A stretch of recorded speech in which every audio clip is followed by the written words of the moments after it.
everyone, and welcome to the world's most famous podcast. I'm your hostess, Jacqueline Maddison. Today, I am thrilled to invite you into a fascinating conversation with Joe DiDonato. He is the brilliant creator of AI Vibe Coding 3.0. His groundbreaking work makes AI feel human, fostering authentic connections. And as a serial entrepreneur, he's revolutionizing how we use technology. So get ready for his visionary insights on humanizing AI. Let's welcome Joe to the show. Hello, Joe, and welcome to the show. Hi, how are you? Doing well. It's such an honor to have you with us today. We have sailboats passing our house here, Where are and you located?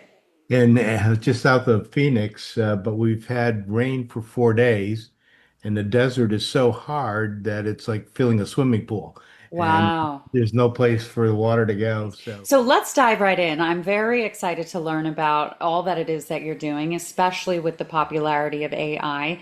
You are a pioneer, obviously, in the industry. So tell us, what sparked your initial interest and passion for AI innovation? well, when I first discovered it, it looked like a great tool that could help me find things quickly. It sorted things out based upon what I was looking for instead of handing me millions of results that I'd have to go through. So I thought that was interesting. And now it's, of course, evolved significantly from there.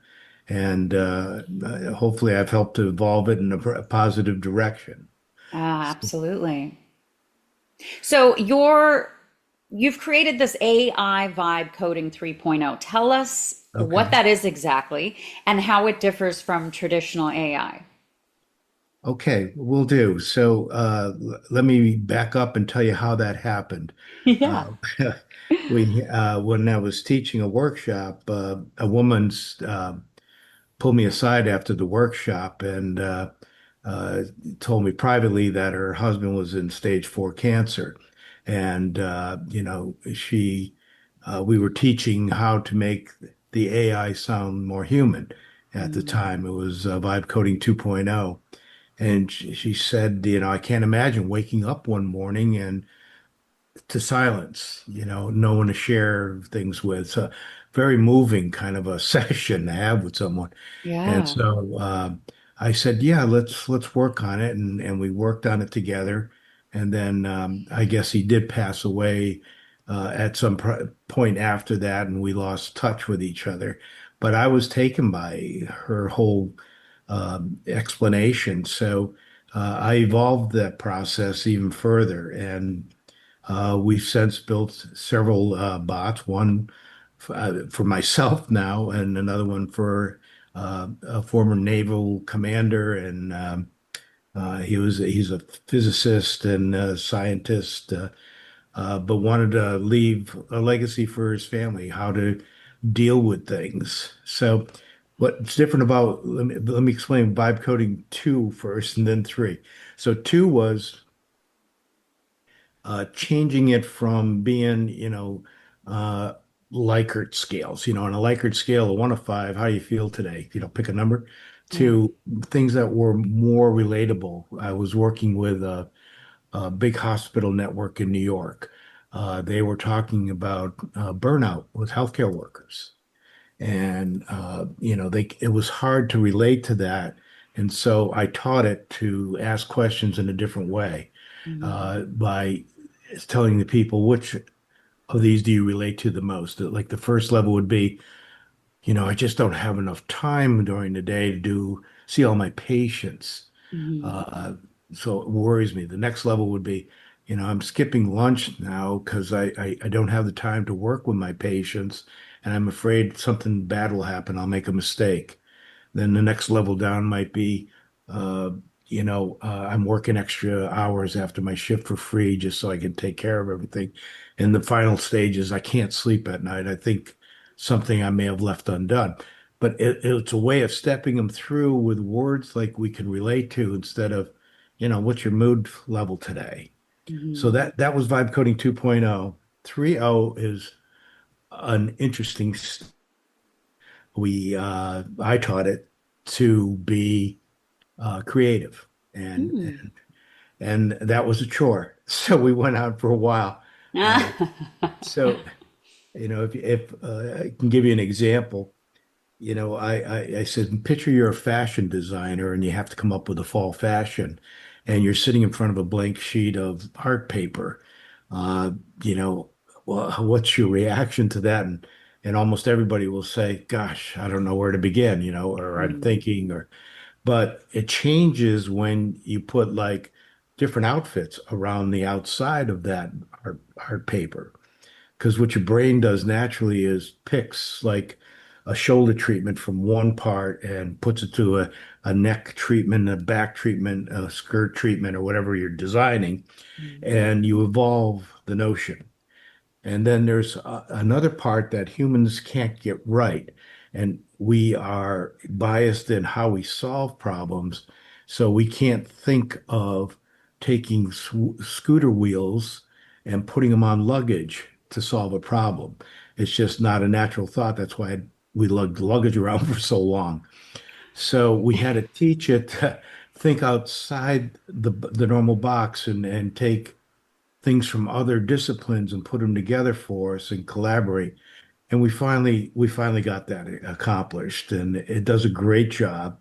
I mean, I've been having more fun inventing things in the last couple of days than anything else. So, Yeah, it's fantastic. And I think we can all agree that AI has allowed our operations of whatever it is to be just more efficient because of how, like you said, it takes these abstract ideas and can process them more easily than we can for whatever reason. So that's incredible. So what role does AI play in these humanizing conversational AI agents well, that you've created in 24-hour customer service? And is this something that can be okay. utilized for businesses in that way? Yeah, so the latest evolution is conversational. So you're literally talking back and forth without pushing buttons, hitting. I mean, you're just talking. And so combine that with this humanistic thing, and you can do customer service. All I have to do is, um, first of all, train it to be like your best customer service person. And then inside the knowledge area, you put in all the information on your products or service, and the bot can structure that and take care of it and go back and forth. Same thing with uh, training, or sales. You just load it up. Right. Yeah, the other, We have a video of yeah. the technology in action. Well, I can share from my side if you want. Oh, that'd be great. Yeah, Okay. So, uh, what I asked Bob to do is to share it in his own words at first. I'll just play it, and you'll sure. see. Good morning, everyone. My name is Joe DiDonato, and I head up eSource's AI University and the research and development arm of the corporation. Want to show you a new tool that we've just released. It's part of our legacy series. This tool was built for the Bob Dana family, and I'm going to play just a quick introduction tool in Bob's own words. Hello, and welcome to my digital brain. My avatar is here to speak directly with you. It is my hope you will feel you are actually speaking with me, your colleague, your friend, members of my family, and loved ones. Okay, so you see the Wow. purpose behind it, but I thought it'd be more interesting to actually talk with Bob. So Well, we're going to begin.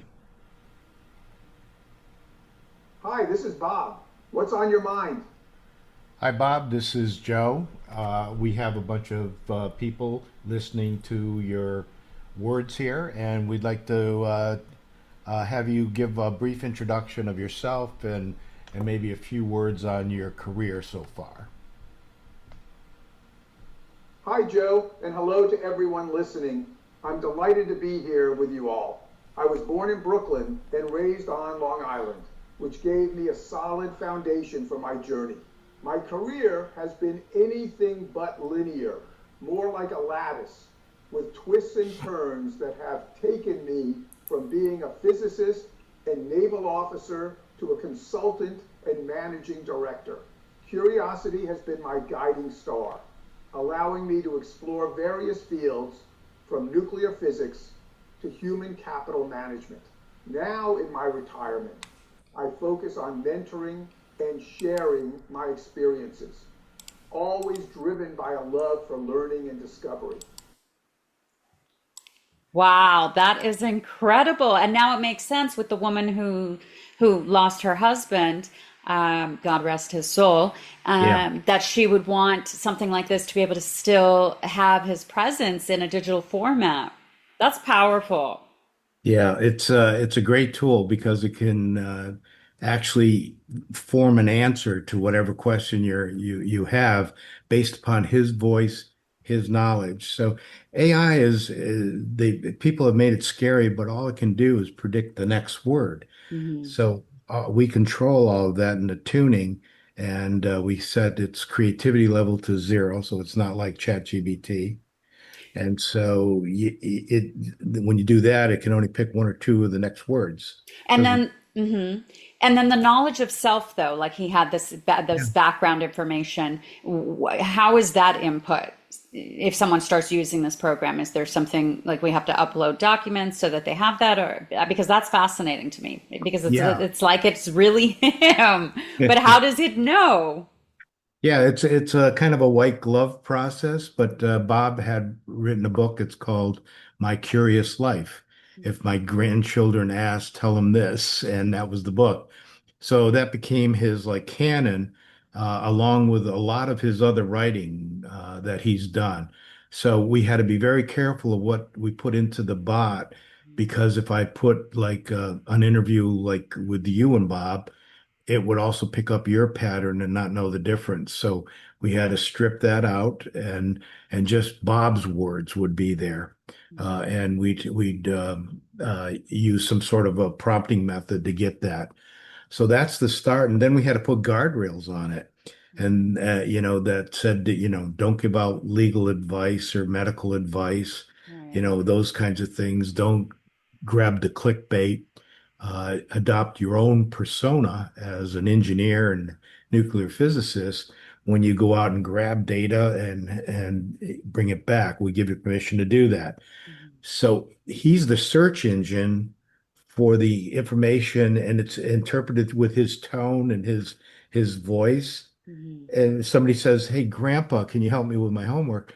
That's a key to him that he knows it's a child, and his language will adapt. So it won't be complex sentences. I just think it's fun.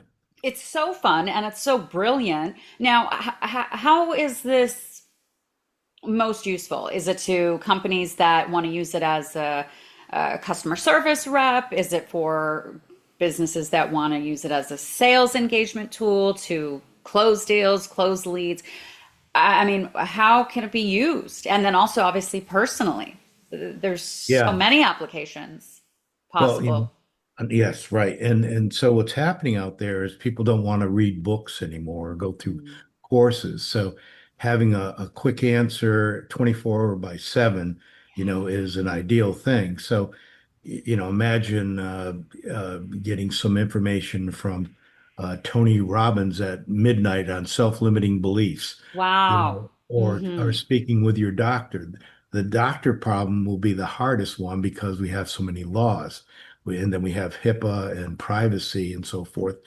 But the technology can do it if it's carefully handled, and it really represents your physician. So those are good things. And like I was starting to explain, Napoleon Hill wrote a book called Thinking and Grow Rich, but he talked about when they tried to take Ford Motor Company from Henry Ford because he didn't have a college education. And Henry Ford said, "Well, why do I need that? I have 50 buttons on my desk, and each one is attached to an expert. I just have to push the button." And so, what Napoleon Hill said, that's a mastermind group. Now imagine surrounding yourself with all these people that could help you in whatever role you're doing. Imagine getting advice on uh, stock investing or something from someone with the capability of Warren Buffett, or how to start up a technology business from like a Steve Jobs or a Bill Gates. And Right. these are the things that I think will help all of us in the long run. So that's the personal side of things. Hmm. Uh, you know, the other side is, they're workhorses. If you take the essence of your best sales rep, Right. hopefully they're more of a consultative kind of person, Mm. and you take that style and put it in they're called agentic AI agents, but you put it in the agent, it can handle the initial screening of leads. What's a good one, what's not a good one. So your people really just end up spending time on qualified leads Right. instead of 1,000 other things. Uh, Customer support, you upload your technical documents and it Hmm. knows how to answer that, and it can find it in half a nanosecond, so that's Wow. the thing. So, what is the name of your company? Well, I'm the president of ESource AI University. We're Okay. part of the ESource AI group. Mm. So it includes a consulting arm, and it includes my university, and I'm also the research arm of it, and it includes some other things as well that we focus on. So we Brilliant. have a K to 12 tutor that we're working on for kids, because we know from history that if kids are tutored one-on-one, they will outperform 98% of the kids in the classroom that were just trained in the classroom. So imagine putting that in front of every child on the planet. You Yeah. so we have high hopes for all these things, and we're spending the time to do it right. Yeah, absolutely. Well, I think that just like the internet became what it is in our daily lives, AI is also going to become just part of the fabric of our existence, and this is just one example of that. And it's incredible. But there's been a lot of controversy, a lot of fears, as you Yeah. mentioned, around AI. What do you think is the biggest myth about AI's future? Oh, you see these test scenarios where somebody says, "Oh my gosh, it threatened me to empty my bank account and get me fired," and you go, "What?" You know, so it's really not possible unless you hook AI to your bank accounts. I mean, all AI can really do is just predict the next word. It doesn't care if it's Russian, English, code for computers, programming. It Mm, just predicts that next word. And if you go out onto the internet with chat, it's set at 50%. So it gives you a lot of choices. And that's where it starts to hallucinate. We set it to zero. So it only has one or two choices for the next word. And then it's always more accurate that way. So it right. can't do any of that. All it can do is predict the next word. But if you hook it up to your checking account and say, just pay every new invoice that comes in automatically for me. Yeah, Right. it'll Then it probably might help you. glitch. Yeah, Glitches are yeah. always possible with technology. But it takes a human to do that. It takes a human to hook it up. Right. So, I mean, it cannot come out of your screen and eat your children. Uh-huh. Yeah, those fears are unfounded so far. But now, what's the concept of digital twins? Is this essentially what it Yeah. is? Yeah. When I first started talking about it, I said, I was talking about, wouldn't it be great to take someone like Einstein's mind and bring it forward, and his essence and his passions along with it, not just, how a programmer would look at the problem. And that's what kind of evolved this whole Right. notion.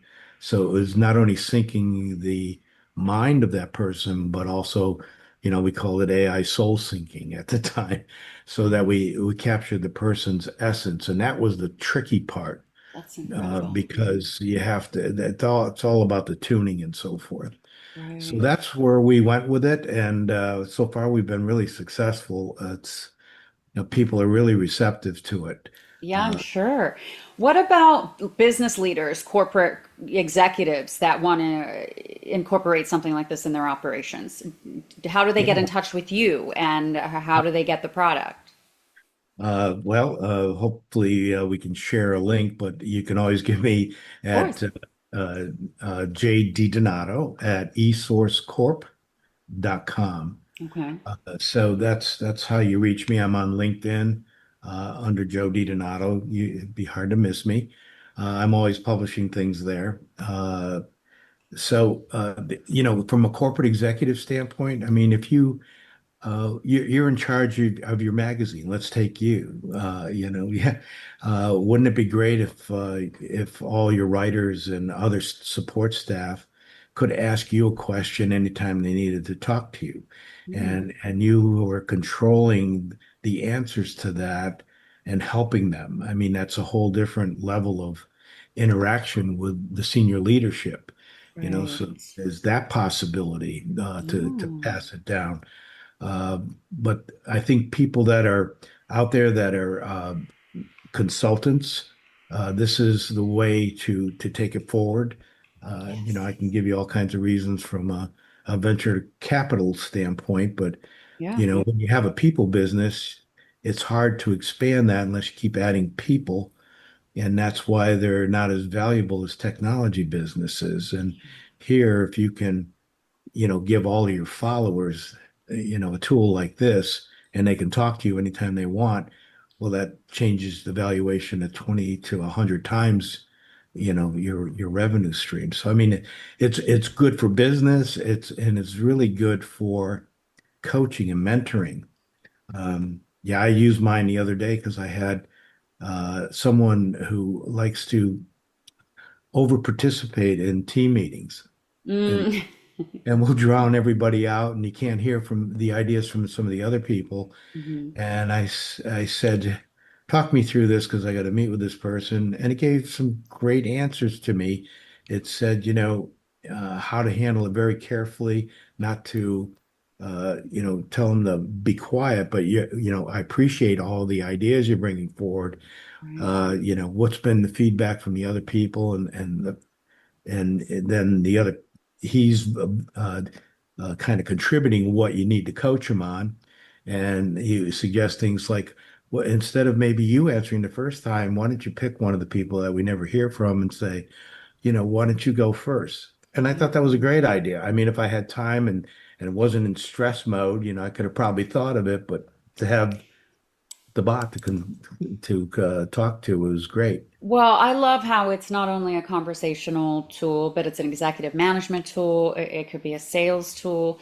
It's just incredible. And then, yeah, like you said, the sort of 24/7 accessibility. If you run a global organization with a lot of people that maybe need access to you, but you can't, being a human being, be there all the time or even really want that kind of accessibility. So this gives them that. I think this is one of the progressions in the AI technology that we've been waiting for, looking for, is to have this sort of digital twin where we could kind of let go of the wheel a little bit in terms of our availability and kind of let AI take that place in appropriate applications and scenarios Right. like this. It's excellent. And Uh, the trust in a trusting way too. That's yeah, the important thing. Can I trust the answers it gives? And the answer is going to be yes. And that's always the doubt. So you play with it yourself and right. test it. But once the guardrails are on it and once the tones are on it and how to deal with different situations gets into the tuning. It's not about the tools so much, it's about the tuning and the curation of the information you put into it. Right. Those are the important things. So that's what I'm hoping to share with the rest of The world. the technicians out there. Yeah, I mean, somebody else will come up with some great uses for it. But instead of just designing the engine of the car, think about the ride inside. The yeah, the sound, experience. It's the so true. experience. So, what is your website where people What can learn more? Yes, if they went to all they have to do is put eSource, ESourceu.com. Okay. That'll take them right to our website, and they can actually experience the situation. Right. Hmm. And Like a test trial. yeah, So, where Joe, as an AI pioneer, how do you see AI evolving in the next decade? Because it's already moving so rapidly. Yeah, I think it's gonna really start to uh, get into more applications. We're let me make sure I'm not violating anything. But imagine a SEAL team, Navy SEAL team, can talk to a whole situation room about extraction and political consequences and Yeah. all the other things when they're on a mission. I mean, these are all possible military applications, but imagine, it's put into something that moves. Wow. Obviously the robotic age, Mhm. that would be kind of cool to have that kind of a companionship. So It is so cool.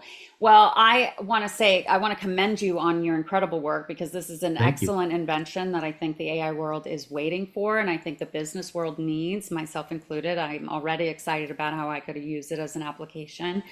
And so I look forward to having you on in the future to keep up with kind of your progression as an AI entrepreneur. I want to thank you for coming on the show. It's been such an honor to spend some time with you today. And of course, our listeners can read your business leader feature in the magazine and get the contact information to be able to be in touch and work with you to incorporate the product in their operations. Fantastic. Thank you so much, Jacqueline, for giving us the God opportunity. bless you, Joe. Appreciate you. We'll see you next time. All right. Bye-bye.